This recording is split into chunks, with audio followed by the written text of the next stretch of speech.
Hello everyone, আজি এটা পাৰ্সেল আহিছে ভাবিছো আনবক্সিং কৰিম আৰু আপোনালোকৰ সন্মুখতে কৰিম বুলি ভাবিছো ভিতৰত কি আছে মই এতিয়ালৈকে নাজানো ফটো দেখিছো ফটোত চাইটো ইমান গম পোৱা নাযায় ভাবিছো কিবা এটা ভাল বস্তুৱে হ'ব কাৰণ পেকিংটো ইমান বেছি ধুনিয়া আৰু লক সিস্টেম এটা আছে সাকচন লকটো ইমান ধুনিয়া লাগিছে যেন কিবা জুৱেলাৰী বা এসেসৰিজৰ বক্স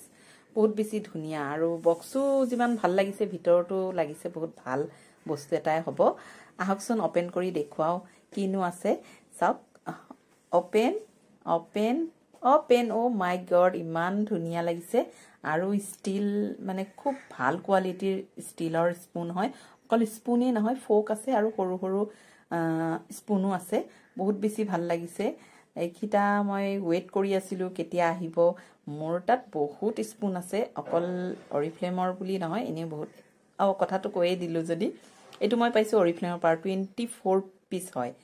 অৰিফ্লেমে প্ৰত্যেক মাহত বিপি কৰিলে প্ৰত্যেক মাহত কিবা নহয় কিবা এটা গিফট থাকে আৰু আজিকালি ঘৰুৱা বস্তু মানে ঘৰৰ যিবিলাক ইউটেনসিল হেবিলাক দি আৰু মোৰ যে বহুত ভাল লাগে অৰিফ্লেমেটো বহুত বেগ ঘড়ী বহুত দিছে কিন্তু এতিয়া যিবিলাক ইউটেনসিল বিলাক দি থাকে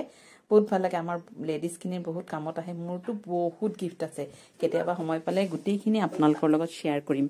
আৰু অৰিফ্লেমৰ পৰা যিখিনি গিফট এতিয়ালৈকে মই পাইছো ইমান হাই কোৱালিটিৰ নহয় মানে কি কম আৰু ইমান ধুনিয়া আৰু খুব ইউনিক